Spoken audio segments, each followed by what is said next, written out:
Vai. Esta Haftará abarca de Primera de Reyes, capítulo 7 verso 13 al 26. Es una Haftará bastante interesante, ya que nos muestra parte de la construcción del Bet Hamikdash, del templo que construyó Salomón, muy relacionado a lo que estamos viendo en la Parashá, que ayer vimos con nuestra hermanita Edith, acerca de la construcción del Mishkan, del tabernáculo, donde tanto en el templo como en el tabernáculo, el propósito era que Adonai morara en medio de los hijos de Israel. Así que vamos a empezar con esta Haftará, primeramente mencionando los temas que vamos a ver. Bueno, los temas que hay en esta Haftará. Vamos a tocar algunas partes de ella, pero estos son los temas de lo que nos muestra la Haftará. Ya en sus casitas pueden estudiarla con paciencia, con más determinado tiempo, pero bueno, los temas de esta Haftará son el edificio de la casa sagrada, el templo, el trabajo de Hiram, el artesano. Algunas veces cuando leemos esta Haftará confundimos a este Hiram con Hiram, rey de Tiro. Hiram, rey de Tiro, es diferente, es una diferente persona a Hiram el artesano. Hiram el artesano nos dice que era un hijo de una viuda de la tribu de Neftalí, y su padre era de Tiro. Así que no confundamos este Hiram el artesano con Hiram el rey. Y bueno, también nos muestra acerca de las columnas de bronce, los implementos de la casa sagrada y el mar de bronce. Estos son los temas que podemos encontrar en esta Haftará. Y vamos a comenzar por el primer versículo de la Haftará. Nos dice en Primera de Reyes, capítulo 13, versículo 14. Y envió el rey Salomón e hizo venir de Tiro a Hiram, hijo de una viuda de la tribu de Neftalí. Su padre, que trabajaba en bronce, era de Tiro, e Hiram era lleno de sabiduría, inteligencia y ciencia en toda obra de bronce. Este pues vino al rey Salomón e hizo toda su obra. Es interesante ver que aquí tanto eh, Hiram fue llamado desde Tiro por Salomón, pero sabemos que pues en algo profundo pudo ser este llamado de Dios hacia Hiram, en ser parte de aquel que construyera de los mobiliarios de bronce que estaban en el templo. Y también vemos algo en la parashá que leímos ayer en la noche. Vemos que el Eterno llama por nombre a Bezalel. Si ustedes han leído, nos dice que Adonai le dice habla Moisés al pueblo, dice, Adonai ha escogido por nombre a Bezalel para que construya parte de lo que es de los mobiliarios del tabernáculo. Y es interesante ver que en este tema vamos a ver acerca de atender el llamado. Entonces vemos que Bezalel fue llamado en medio del desierto para la obra del santuario. Sabemos que Bezalel no fue llamado en un lugar, digamos, cómodo, ¿no? En un lugar lujoso, en un lugar, digamos, tranquilo. Fue en el desierto. En el desierto fue que Bezalel fue llamado. ¿Para qué? Para construir el tabernáculo, la obra del Señor. Y Hiram no se queda atrás. Hiram también fue llamado. Tal vez no fue en el desierto, fue de hecho en un tiempo de paz, donde, digamos, no había guerra entre los enemigos de Israel. Pero si se dan cuenta, Hiram fue llamado desde una tierra lejana, desde la tierra de Tiro, una tierra pagana, para ir a dónde? A Jerusalén, a diseñar el mobiliario de bronce del templo. Entonces, tanto en el llamado de Bezalel en el desierto, como Hiram desde Tiro, desde una tierra lejana, podemos ver que en cualquier circunstancia que tengamos, debemos atender al llamado de Dios para cumplir sus propósitos. Hiram fue llamado, claramente está. Y de una manera vemos que así como, digamos, Bezalel fue llamado en el desierto, similarmente también nosotros, aquellos que estamos aquí ahora escuchando la palabra, fuimos llamados en ese desierto espiritual donde hay tribulaciones, donde hay aflicciones, persecuciones, crisis, momentos difíciles. ¿Para qué? Para construir un lugar de adoración en medio de este desierto, en este mundo, para el eterno. Fuimos llamados a ello. Y sea cual sea la circunstancia, eh, nosotros debemos de construir un lugar de adoración. Vamos a tomarlo de este ejemplo.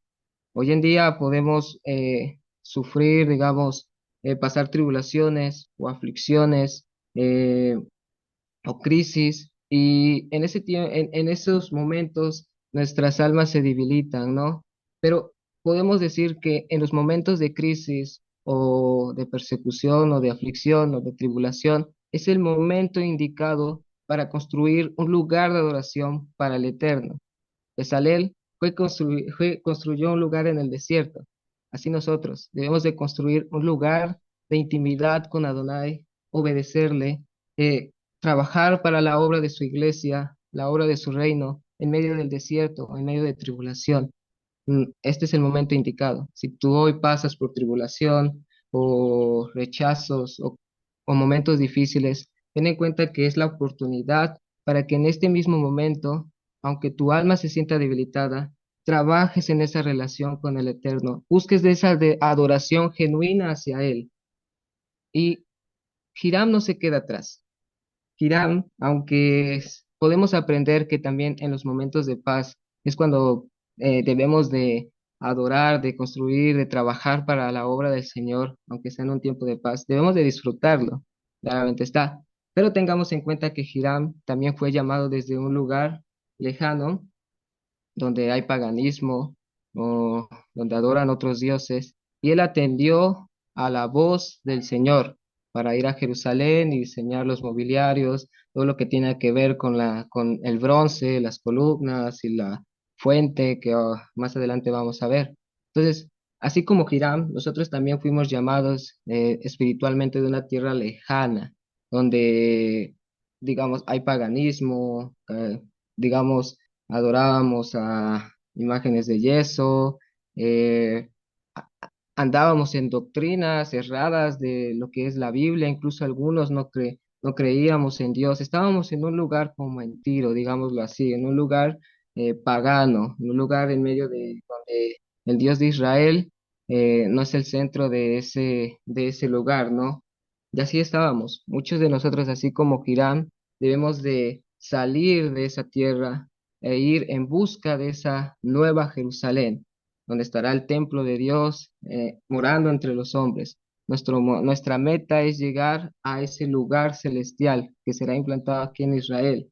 Pero ¿cómo? A través de escuchar el llamado del Señor, obedecer su voz, cumplir sus mandamientos, caminar con fe, con fidelidad, con lealtad. Entonces, vuelvo y repito, cualquier sea la circunstancia, debemos atender el llamado del Señor para cumplir sus propósitos. Amén. Y bueno, hay un versículo que nos dice en Romanos capítulo 8 versículo 28 y sabemos que a los que aman a Dios, todas las cosas les ayudan a bien, esto es, a los que conforme a su propósito son llamados.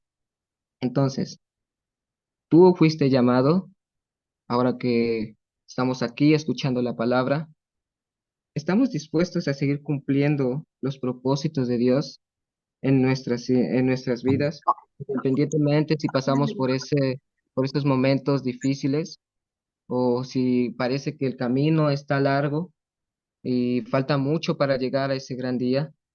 No debemos de desfallecer, debemos seguir perseverando en la obra del Señor, construir, así como lo hizo Bezalel, lo hizo Hiram.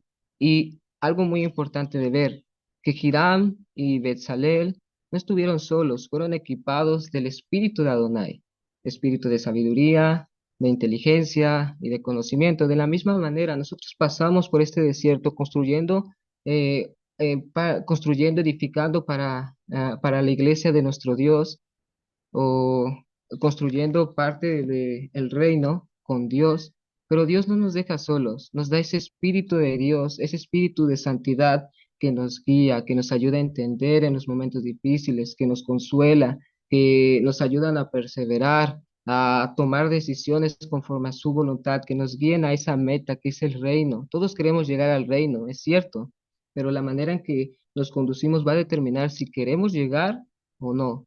No vamos a llegar al reino si desfallecemos, si nos quedamos en medio del desierto, ni siquiera escuchando la voz del Señor y andando conforme a nuestras pisadas, conforme a lo que dicta nuestro corazón.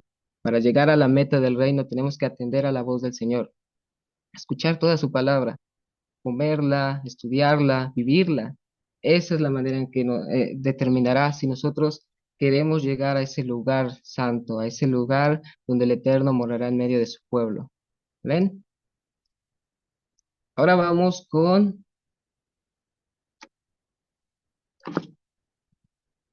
Ahora vamos acerca de la construcción y vemos algo muy importante. Aquí en esta construcción del templo vemos a por lo menos tres personajes que destacan para la construcción del templo. Los demás personajes secundarios son, digamos, los constructores, albañiles que se toman en segundo plano. Pero aquí voy a tomar a tres personajes que influyeron en la construcción del templo, del Bet Hamikdash. Y vamos a ver primeramente a Hiram, Hiram, el rey de Tiro. Él tenía los recursos para transportar madera desde el Líbano y sus albañiles nos dice que tallaron las piedras para la obra de los cimientos del templo. Y Hiram, el artesano, tenía la habilidad en todo mobiliario de bronce para el templo. Y Salomón tenía la sabiduría para instruir en la construcción del templo. Y vemos que las aportaciones de cada uno de ellos, según les concedió el Eterno, los llevaron a cumplir la voluntad de Él en la construcción de un espacio sagrado. Y de la misma forma lo podemos ver en la parashá. ¿Qué vimos en la parashá? Vimos la construcción del tabernáculo. Moisés transmitió los diseños, las medidas, y todo el pueblo vemos que ofrendó de los recursos que el Eterno les dio y vemos a hombres con grandes habilidades que según el don de Dios les concedió. Entonces vemos que tanto los recursos como los dones se los entregó Dios al pueblo para que ellos construyeran el tabernáculo, para construir su santuario sagrado. Y vemos también lo mismo aquí con la Haftará. Hiram tenía los recursos, esos recursos sabemos que nada viene de nosotros, viene del Señor. Hiram el artesano tenía la habilidad ¿de dónde la agarró? De lo que Dios le dio, de esos dones y talentos que Dios le dio. Y Salomón tenía esa sabiduría, que claramente fue algo que él recibió de don del Señor. Entonces vemos que en cada uno de estos talentos que Dios les concedió, lo dedicaron al servicio de Dios y así construyeron el santuario. Hoy en día, para que nosotros edifiquemos esa iglesia, ese reino del Eterno, ese reino eterno, nos dice que, nos dice que en Primera de Corintios, capítulo 12 versículo 4 7 ahora bien, hay diversidad de dones, pero el Espíritu es el mismo del Señor. Hay diversidad de servicios, pero el Señor es el mismo. Y hay diversidad de actividades, pero Dios, que está energizando todas las cosas en todos, es el mismo. Y cada uno le es manifestación del Espíritu para el provecho mutuo. ¿De qué manera podemos aprovechar esos dones, esa diversidad de dones, esos servicios que el Eterno nos ha dado a través del trabajo de su iglesia, de edificar su iglesia, de edificar su reino, de llevar el evangelio, de vivir el evangelio? Entonces, Dios nos ha dado diferentes tipos de dones, cada uno sin excepción, porque nadie de los que están aquí, ni de lo que el Eterno ha llamado, les ha dado dones. Todos tienen dones que el Eterno les ha dado, habilidades especiales. Cualquiera sea la persona, si tú crees en Yeshua, el Eterno te va a dar diferentes tipos de dones. Ahora, ¿qué pasa cuando usamos mal esas habilidades y esos talentos o recursos que Dios nos da para su propósito? Tropezamos. ¿Por qué? Porque veamos el ejemplo del pecado del becerro de oro.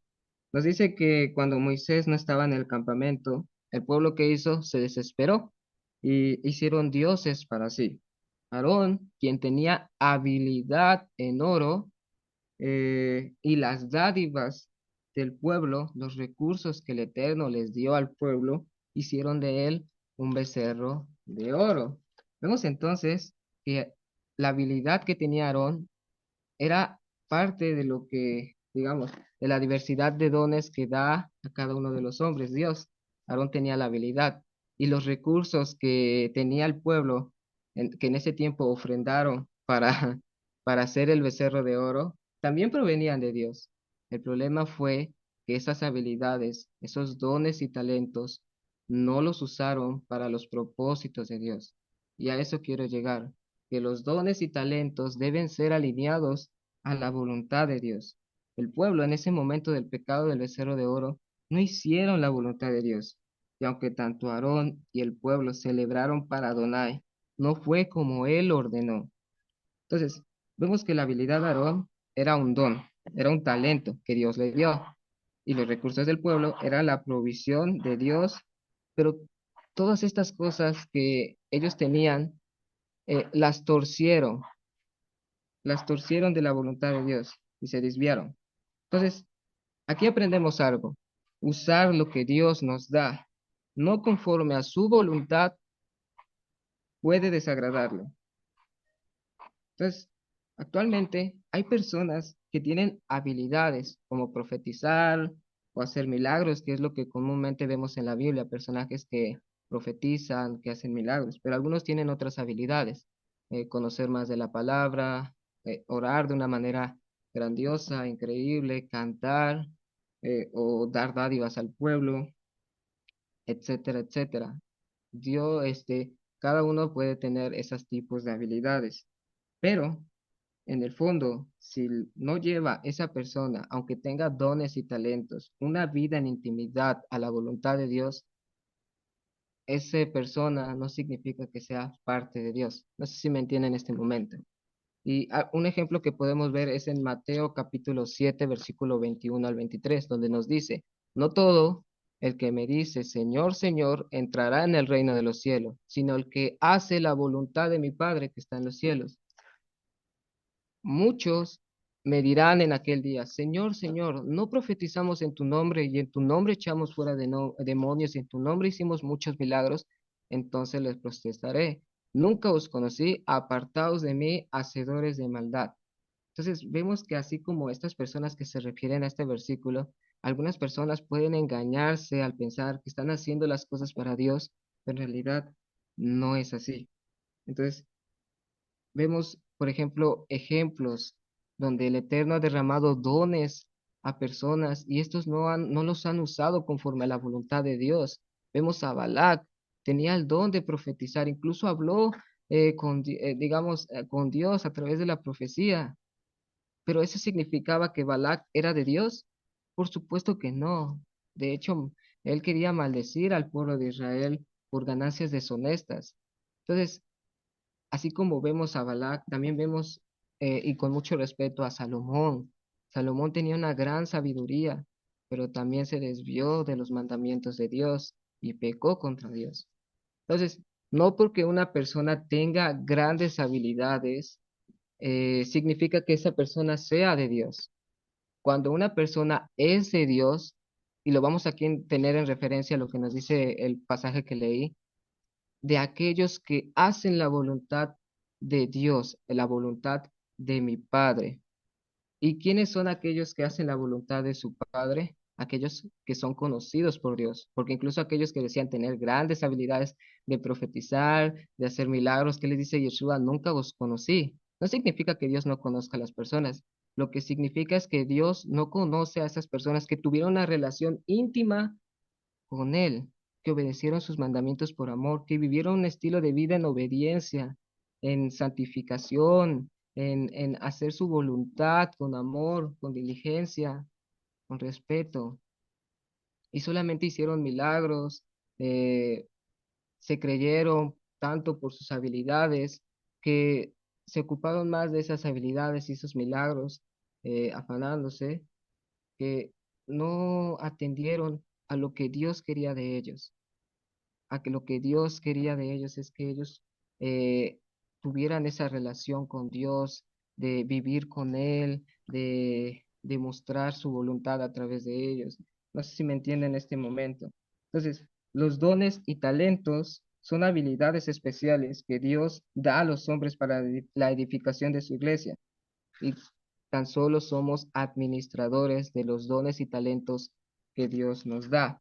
Ahora, hay un versículo que me impresionó, que está en Lucas capítulo 10 versículo 17 al 20. Voy a buscarlo. Lucas capítulo 10 versículo 17 al 20. Este pasaje me impresionó tanto porque nos habla de una gran verdad y nos exhorta el eterno, Yeshua. Nos dice, volvieron los 70. Bueno, el contexto de este versículo es cuando Yeshua manda a varios de sus discípulos, ¿no? A predicar el evangelio, a sanar enfermos, a echar demonios. Pero nos dice este versículo, volvieron los 70 con gozo, diciendo, Señor, aún los demonios se nos sujetan en tu nombre. Y les dijo, yo veía a Satanás caer del cielo como un rayo. Y que les dijo, Yeshua, he aquí, os doy potestad de hollar serpientes y escorpiones sobre toda fuerza del enemigo, y nada os dañará. Y versículos más siguientes nos dice, pero no os regocijéis de los espíritus, de que los espíritus se os sujetan a ustedes, sino regocijaos de que vuestros nombres estén escritos en los cielos. ¿Vemos la gran diferencia? Yeshua les dice, no se regocijen en que ustedes hagan milagros, echen demonios, regocíjense y prioricen en que sus nombres estén escritos en los cielos, en que sean conocidos por el Padre, no por los hombres, en que sean, ¿cómo podemos ser conocidos por el Padre? A través de vivir, como dije antes, en una intimidad, a través de una experiencia en guardar sus mandamientos, por amor. Esa es la manera en que podemos ser conocidos delante de nuestro Padre Celestial, no como Satanás. Satanás, como dice aquí Yeshua, yo vi a Satanás caer del cielo como un rayo. Satanás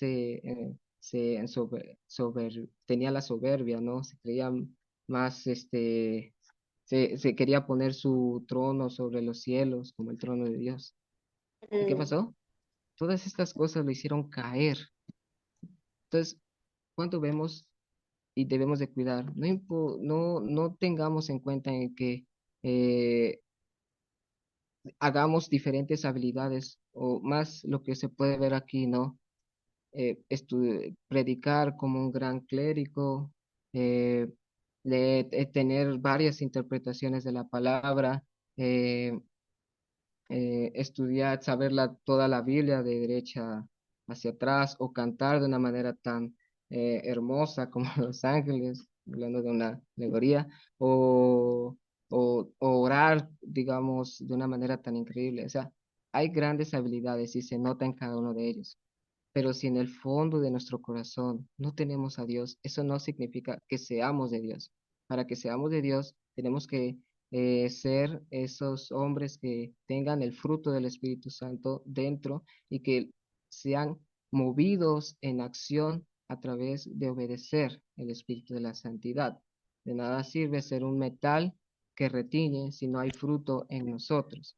Entonces, los dones y talentos deben ser alineados a la voluntad de Dios. No debemos de hacer como Aarón, o que tenía las habilidades y no las usó para provecho, o el pueblo que tenía los recursos y dadivó, pero no para provecho. Debemos de ser como el pueblo cuando construyó ese lugar de adoración.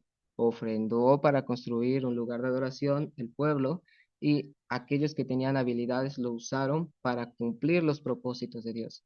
Si hoy tienes habilidades, haz la voluntad de Dios, pero también ten en cuenta que debes de seguir, de vivir la voluntad de Dios. Amén. De obedecer sus mandamientos. Deme un momento. Ahí está.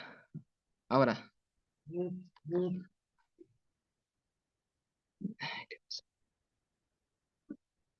ahora, vamos a ver el mar de bronce. Este, este mar es bastante, tiene mucha relación, digamos, de la forma en que acampaba el pueblo de Israel. Pero vamos a ver, nos dice el mar de bronce. En la parashá, de hecho, en versículos más adelante se nos describe acerca de la fuente que estaba en el tabernáculo, estaba dentro de lo que era el atrio, y esa fuente servía, digamos, para que los sacerdotes se lavaran y, y pudieran ministrar dentro del tabernáculo, del Mishkan. Entonces, vemos que el tabernáculo había una fuente y vemos que también en el templo había un mar que servía, digamos, que tenía las mismas funciones, pero la diferencia era eh, el tamaño de cada uno. El tamaño del mar era enorme, nos dice que era de 10 codos de diámetro y aproximadamente era como unos 4,5 metros y nos dice que cabían 3.000 watts, algo así, que aproximadamente son 66.000 litros. Entonces, esta fuente era demasiado enorme. Pero entonces, como vimos, aquí la función del mar es similar a lo que vimos en la fuente, en el lavacro del tabernáculo. Los sacerdotes se lavaban para su ministerio. Era importante que el servicio de la casa de Dios, los sacerdotes estuvieran limpios. Y vemos algo muy, muy ilustrativo o algo que destaca en esta fuente y son estos bueyes. Déjenme buscar. Nos dicen en, en Primera de Reyes, capítulo 7 versículo 23. Hizo la gran fuente de cobre, fundido de 10 amot de borde a borde, redondo el contorno, 5 amot de altura y un hilo de 30 amot lo rodeaban alrededor. Esferas habían debajo de su borde alrededor que lo rodeaban, 10 amot por el lado que circundaba la fuente alrededor. Dos hileras de esferas fundidas en su fundición, apoyado, y aquí está lo interesante, apoyado sobre 12 toros, tres miraban al norte, tres miraban al oeste, y tres miraban al sur, y tres miraban al oriente, y la gran fuente estaba sobre ellos, por encima, y todas las ancas hacia adentro. Entonces, vemos lo interesante en esta fuente, y son los 12 bueyes. Y nosotros sabemos que 12 se relaciona mucho a las 12 tribus de Israel, a los 12 hijos de Jacob, a las 12 tribus de Israel. Y la forma en que posaban los bueyes en el mar era similar a la posición del pueblo cuando acampaba en medio del tabernáculo. Vamos a verlo más adelante en números, cómo acampaba el Israel cuando acampaba en el desierto. Vemos 4 grupos de 3 tribus en cada dirección. Vemos del lado norte a Aser, Dan, Neftalí. Y del otro lado vemos a Benjamín, Efraín, Manasés, y del lado sur vemos a Gad, Rubén y Simeón, y del otro lado vemos a Isaacar, Judá y Zabulón. Entonces vemos esta relación, ¿no? Cómo acampaba el pueblo en el desierto y cómo nos describe la forma en que están en las direcciones cada 3 grupos de bueyes sobre 3 bueyes sobre 4 grupos en diferentes direcciones. Ahora, es importante notar que en la parashá leímos que Moisés convoca a toda la congregación para hacerles saber las palabras de Adonai y estos llegasen a obedecerla, específicamente en Éxodo capítulo 35, verso 1, donde nos dice, Moisés convocó a toda la congregación de los hijos de Israel y les dijo, estas son las cosas que Adonai ha mandado que sean hechas.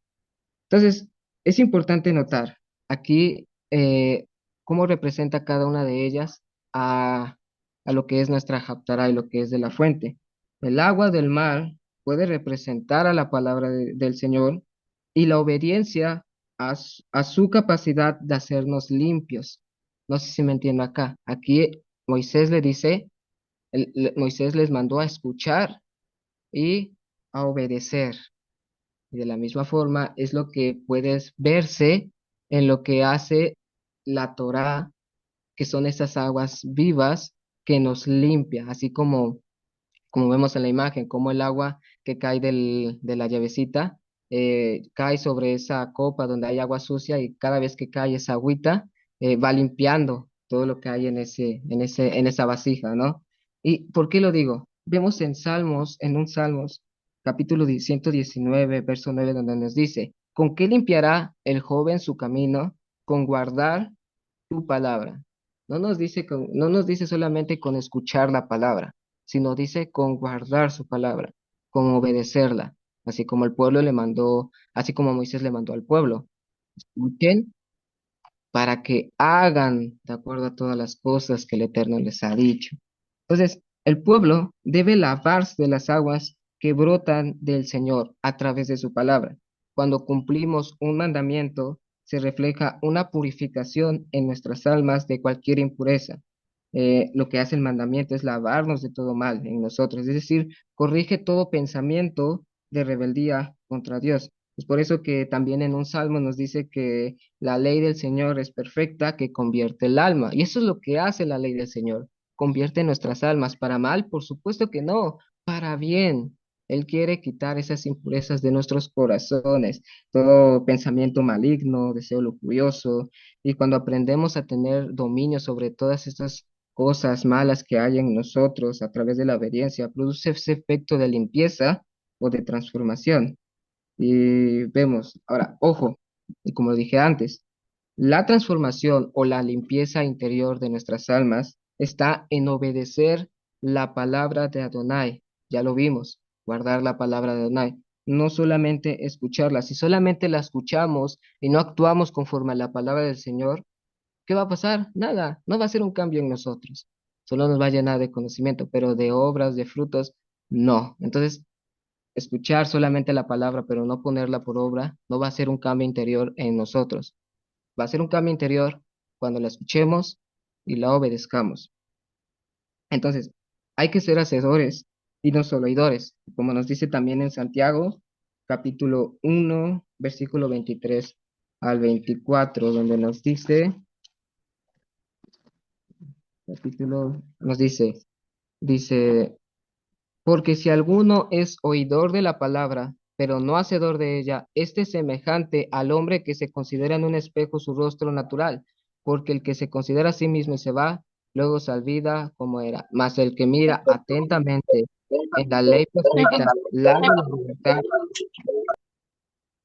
y persevera en ella, no siendo oidor olvidadizo, sino hacedor de la obra, este será bienaventurado en lo que hace. Entonces aquí también nos habla acerca de Santiago, que debemos de escuchar y obedecer, no ser oidor olvidadizo. Y vemos lo que nos dijo ayer nuestra hermanita Elba, cómo se relaciona este magnífico pasaje con los espejos que ofrendaron las mujeres para construir, digamos, la fuente, ¿no? Y vemos que podemos ver entonces que estos espejos que se usaron en la fuente, eh, donde se implementaron en la fuente, donde el sacerdote se lavaba y miraba su aspecto antes de entrar a ministrar.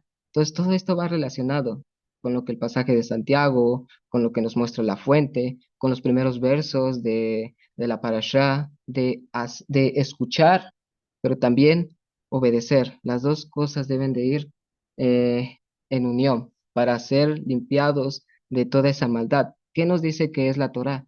La Torá nos muestra el conocimiento del pecado. La Torá nos muestra qué lado sucio hay en nosotros, qué es lo que nos contamina como hombres en nuestros corazones. Y el que nos muestre que nos contamina, el que la ley, la Torá nos muestre qué es lo que contamina en nosotros, ¿está mal? Por supuesto que no, es para bien. La Torá nos muestra el pecado que hay en nosotros para que hagamos ese cambio, esa transformación. El mandamiento cuando lo hacemos y lo cumplimos, nos limpia, nos purifica, purifica esa maldad que puede haber, brota en nosotros, esa naturaleza pecaminosa.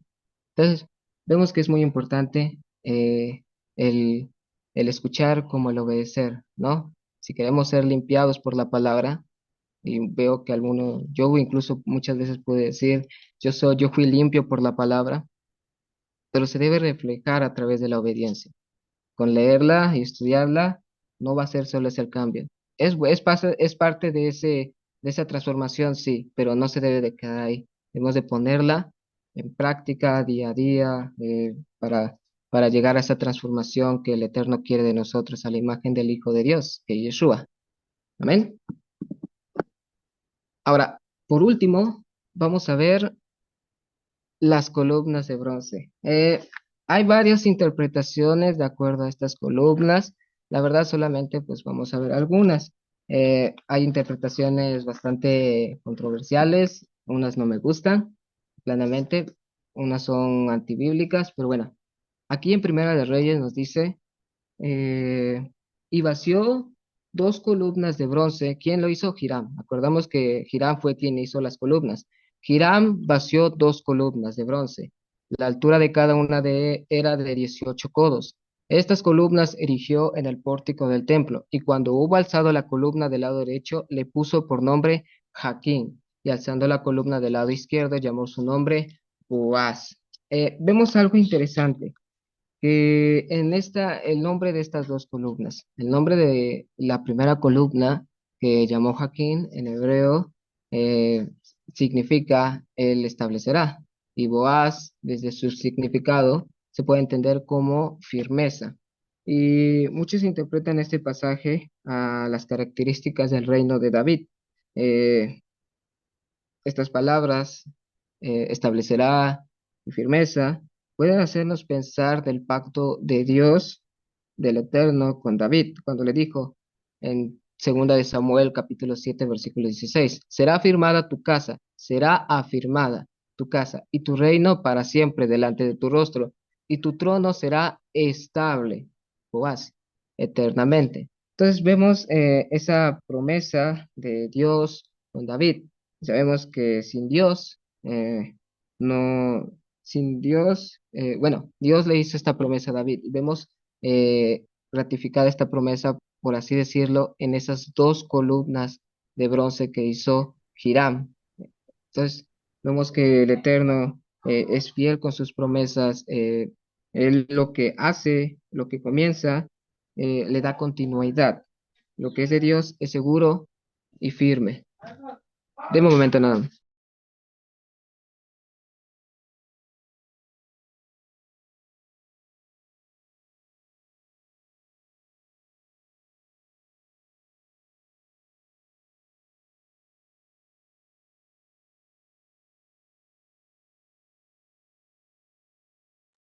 Bueno, ahora sí.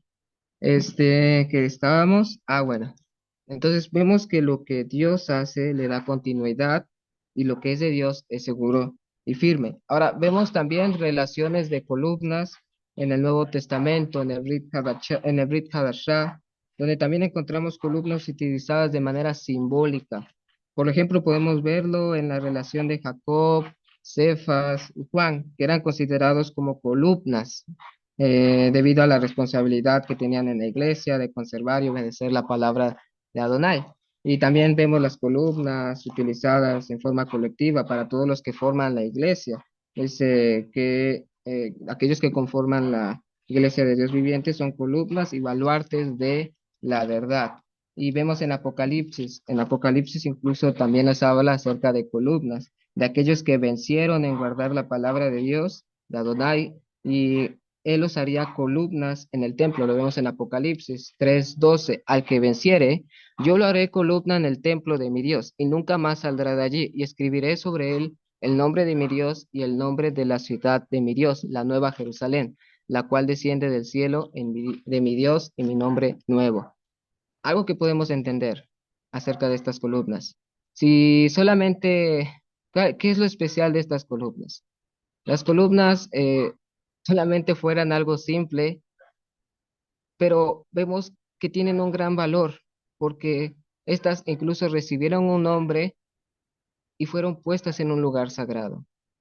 Hoy en día también nosotros podemos ser estas columnas, que sin Dios podemos ser unas simple columnas, simple hombres, sin ningún propósito, pero cuando Dios nos da un nombre dentro de su pueblo y nos pone en un lugar sagrado, como es su templo celestial, donde Él está presente de aquellos que lo siguen. Entonces, vemos que ya no somos simple hombres o simple columnas, somos algo especial de Adonai, somos algo especial del Eterno. Entonces, no te consideres, vive como esa columna especial, por así decirlo. Vive como ese hombre especial al cual el Eterno ha elegido, y Él le ha puesto un nombre dentro de su pueblo y lo ha puesto en un lugar celestial. dentro de la memoria de Adonai. Y otra cosa que podemos ver en estas columnas, y no sé si ustedes han visto el estudio de Malcolm Root, no sé si lo pronuncié bien, acerca de estas dos columnas, y es interesante porque, bueno, aprendí de otro hermanito que acabé de ver, bueno, que hace poco acabé de ver su estudio, y es muy bonito cómo conecta estas dos columnas con el estudio de Root y acerca de una interpretación que de hecho es bastante verdadera, ¿no? Dicen que estas dos columnas resguardaban el arca del pacto. ¿Cómo? Nos dice que estas dos columnas no eran, espérame,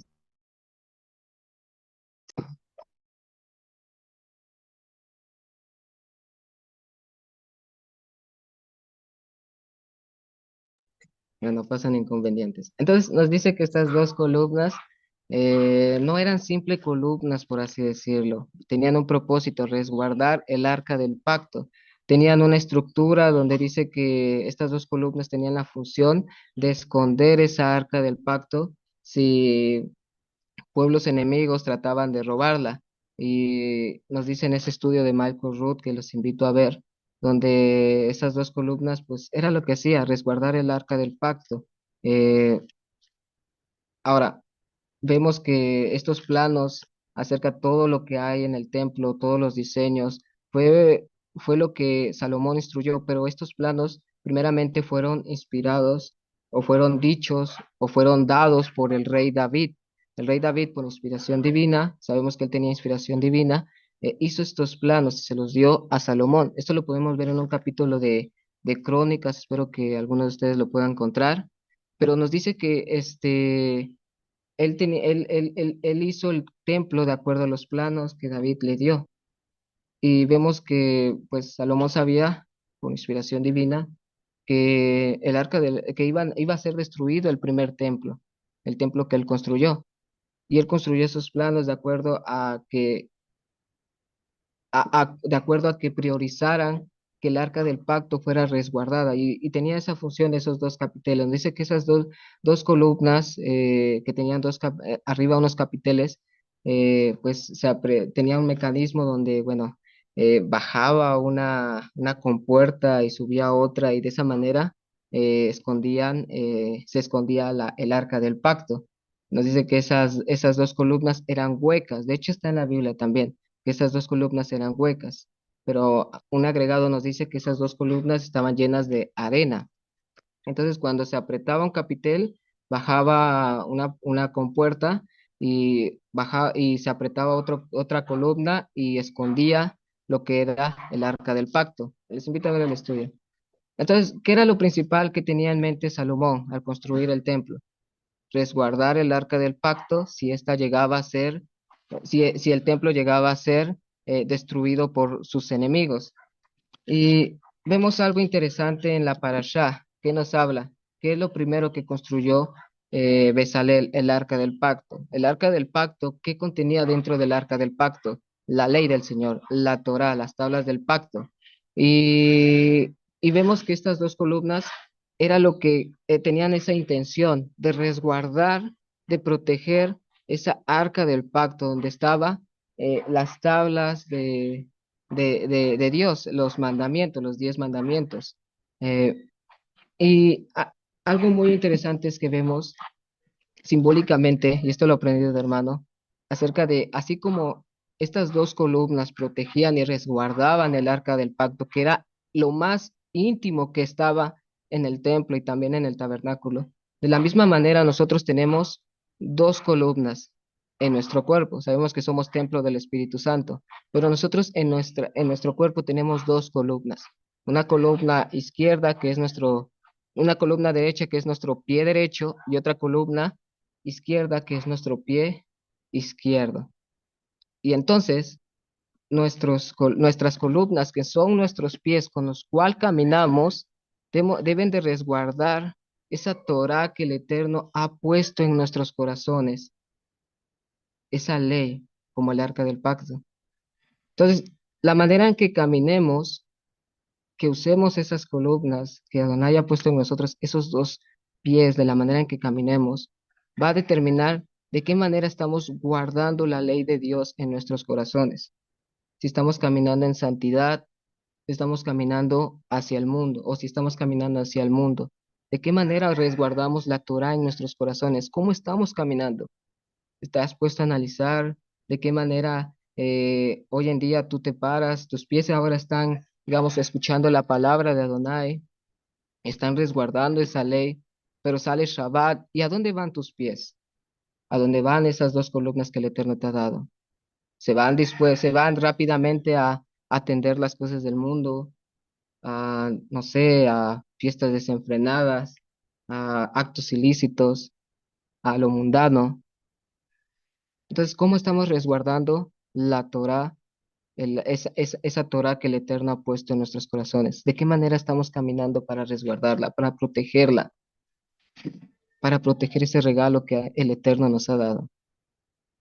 Entonces, así como estas columnas resguardaban el arca del pacto, también nuestros pies, nuestra forma de caminar deben de resguardar esa Torá que el Eterno ha puesto en nuestros corazones. Caminamos en santidad o hacia el mundo. ¿Ven? Y bueno, esta ha sido la Haftará de este día. Shabbat Shalom. Amén. Amén. Amén. Muy Amén, bonito. Shabbat Shabbat